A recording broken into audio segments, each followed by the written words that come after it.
Hello and welcome back to the channel. Now, as you know, been looking at these 5G towers that are popping up everywhere like lollipops in the landscape. Some of them are those big ones with all the sort of shenanigans on them, and then at the bottom you've got a number of big boxes which are whirring away, processing all that information and sending the stuff. Or others, you've got what I don't know what you would call them, but they're creating a ray net, something like that, or a mesh effect, an array mesh that you've got loads of them, and they effectively, I suppose, have like repeaters on them, you know, smaller little units that are repeating. And some of these don't seem to need planning permission. The ones that I spotted in my town down here on the south coast, when I spoke to the local Borough Council, they said to me, it has nothing to do with us, you want to talk to the Highways Agency. And I thought, that's a bit strange. So I spoke to the Highways Agency. They said, well, it's nothing to do with us. You want to talk to the Borough Council? And I said, well, they sent me to you. And they said, yeah, they would. They said, but what you've described does sound like these new 5G towers that are going up, mysterious black poles with a little bit of gold round the middle. And they said, yeah, if they're the ones we think, they're of a certain height, they don't need planning permission. I thought, well, that's very strange. We've got 28 of these buggers going up in our town, and I'm not very happy about it because the radiation that they're doing is going to cause people a lot of grief. It's part of the big net that they want to keep us secured within, an invisible net. Anyway, I was chatting to this, that lovely Mark Steele got in touch with me and told me you need to do an FOI, because one way that we can get at them is because, from what I understand from what Mark said, is these things are heating up the environment. They're using microwaves, so they're slowly heating up the environment. And the British government has signed up to this nonsense about man-made global warming. And one of the things that we're not supposed to be doing is heating up the planet. And so anything that's accidentally heating up the planet, such as infrastructure, should be a no-no. So we need to get shot of it. And so he said what we need to do is to find out some very relevant information, such as the type of antenna it is, the amount of radiation that's being outputted from it, who signed these things off, have they got the IPNA impact assessment and those sort of things. And so he gave me a list, and he sent me to a website to go and have a look how I would make a freedom of information request to get this info so that we can do something about it. And once we've got that info, we can do something. Consequently, my friend Stan McDonald also was listening to the show, and he got in touch. He said, hey, you want to send a freedom of information? And I said, yeah, a lot of people telling me this. We need to do it. So Stan quickly wrote out a freedom of information. I thought I'd just share his, and then I will go to this other website, which you might find also very interesting. So let's just first of all have a look at what Stan was saying. If I get to the right screen, which is not that screen, it's actually this screen here. And so here he's said, this is how you write a freedom of information request if you've never done one before. Obviously, put your name and address on the right-hand side of the page, your email address if that's you want them to communicate that way. Date, information governance is what he's calling the letter, their address, etc., the councils and what have you, and to whichever department it is, presumably planning. And he's got the following: Dear Sir, Madam, I'm writing to request information under the Freedom of Information Act 2000. I would like to request the following information regarding cell towers within the name of, whatever town it is, Borough Council District. The name of each of the cell towers within the district, including their output wattage frequencies and also the antenna design and range. The owner of each of the towers referenced above, the installation date of each tower, and the name of the councillors or councillor who authorised the installation. We do want to know who these people are and find out from them. The environmental access study, assessment study conducted for each of the cell tower installations, the safety assessment study for each of the towers within the district, a copy of the approval of each of the installations for each of the transmitter towers, in the district, a list of regulations and guidelines, as well as the sources to locate any regulations or guidelines which regulate the installation of wireless transmitters. I would add to that, the liability. Could you tell us who's also liable for any damage, harm, or hurt that these transmitters might do? Please provide the information, he says, in electronic format via email, and you give your email address, obviously. If you need any further clarification, contact me, blah, blah, blah. So, nice and simple. Now, Mark, as I mentioned before, he gave me this website, which is, of course, What Do They Know? Now, the What Do They Know website is a fascinating website because you can do your freedom of information requests here, get answers from the government, and it shows you how it works. If you've not done this before, now I know a number of people have done this before and they've told me about it, but I want to share this because there's a number of people who want to do freedom of information requests, don't always know how to go about it, and actually it's a lot easier than you think. So what is a freedom of information request? Make a request of information to a UK public authority. By law, they have to respond. So this is very important because the information they have to give you is accurate and truthful. How do I use the information? From coach drop-off points to national borders, modern slavery to council sell-offs, freedom of information is a tool that anybody can use, individual or community group, journalist or campaigner, national or local, every day or now and then. Here are just a few ways, and it talks about, the various things: follow the money, find the evidence, compare and contrast, fill in the gaps, promote openness, all of that.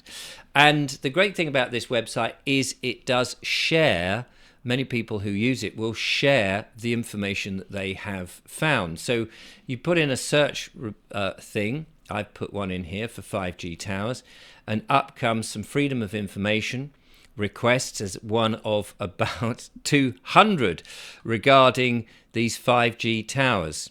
And as you can see, you can go through and see who's been asking and the questions, more importantly, the questions they've asked and the answers they get.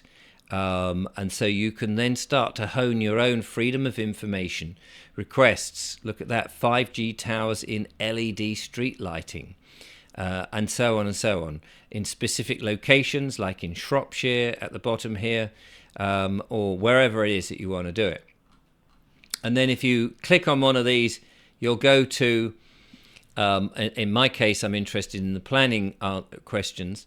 So here, for example, is a chap called William Hayes who gave this question on the 30th of May. Dear Manchester City Council, I'd like to know who submitted planning requests for the installation of 5G towers masts in Manchester, who was contracted to install the 5G towers masts in Manchester, was a health and safety study done for the 5G masts, who carried it out, how many local residents took part in the health and safety tests, what health and safety tests were carried out around schools, which is very important because some of these masts are in schools, who carried out the tests, etc., etc. And he goes on and on. And then they've got something like 30 days, I forget which it is, to respond, and they have to respond. So here we go. Here's the response. We acknowledge receipt of your request, blah, blah, blah, blah, blah. And then here comes the information. In your request, you ask the following question. Who submitted the planning requests for the towers and blah, blah, blah. So they're just saying these are the questions. So taking the questions you've raised, question 1 and 2, we can confirm that the council does hold the requested information and it is available on the publicly accessing planning application page of the council. The link is set below. So what they don't do, of course, is they don't just say, oh, it was Roger Smee who signed it off. And that's the sort of information I want. Who is the person, the actual human being, the living soul who signed off? Who is going to be the one that is liable if there is pain and suffering, if there is harm, damage, or death from anybody from these things? Who is the person who is going to be that you can say, it was him. He's the one we take to court. He's the one who we will say, you are personally liable, mate. You've made that decision. You've decided that it's perfectly healthy and safe for anybody. And these are the people we want to get, the actual names of individuals who work in the council, not just some vague planning department, not just some name that is part of the corporation, because all the councils are corporations with a Dun and Bradstreet number, and they hide behind these dead entities. We want the actual name of the individuals so that we can hold them account, because if one person is throwing up, is having severe headaches, is caused any kind of harm, we need to be able to haul that individual into court and say, look, you're the one that is supposed to have done all this health and safety. You're the one that's looked at all the possible injuries, all the disadvantages having this system in. You're the one that has guaranteed that it is safe and effective. And we know what those words mean.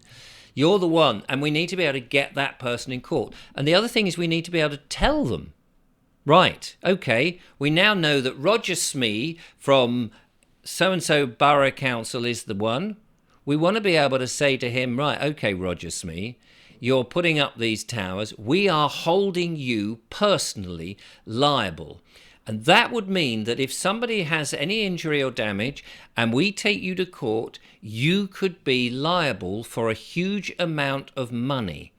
This will make these councillors think twice about whether they just sign off one of these things which may or may not damage people. They will need to know absolutely in their heart, cast iron guarantee to them, because they could be out of their house, their families could be thrown on the street if they suddenly find themselves with 500,000 or 1 million damages because they have damaged many people or children.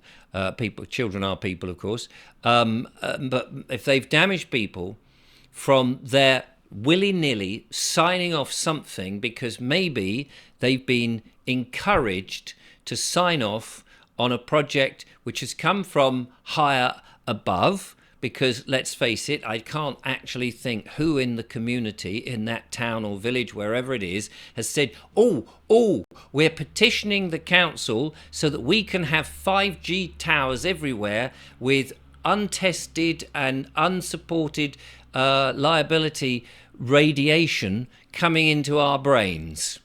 I can't think that people have actually done that. So therefore, whoever's foisting this upon us, they need to be held personally liable. So we need to ask these freedom of information requests so that we can say exactly what is this? What is the technical aspect of this? What is the range? We know this is beam technology. What is it actually there for?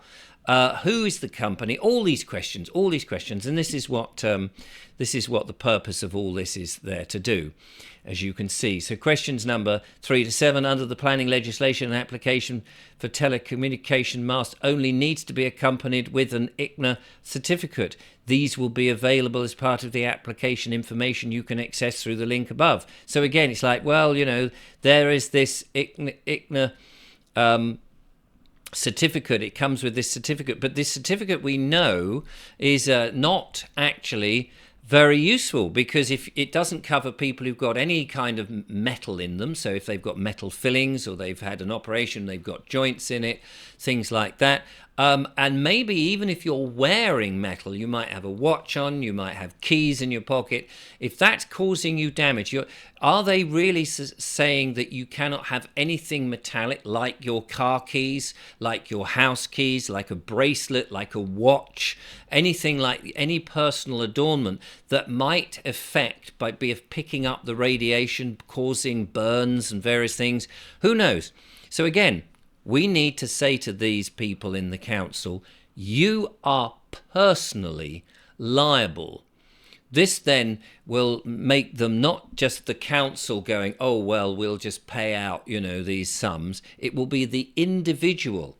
So what I would recommend, and I think would be a great idea, and I'll put the links in the description, is that if many of us, if we're worried about these towers, and I certainly am, is that we bombard the councils with letters. We send a load of them, freedom of information letters to all these councils and saying, well, who is it? Who is the person who signed it? You are personally liable. We will be taking you to court.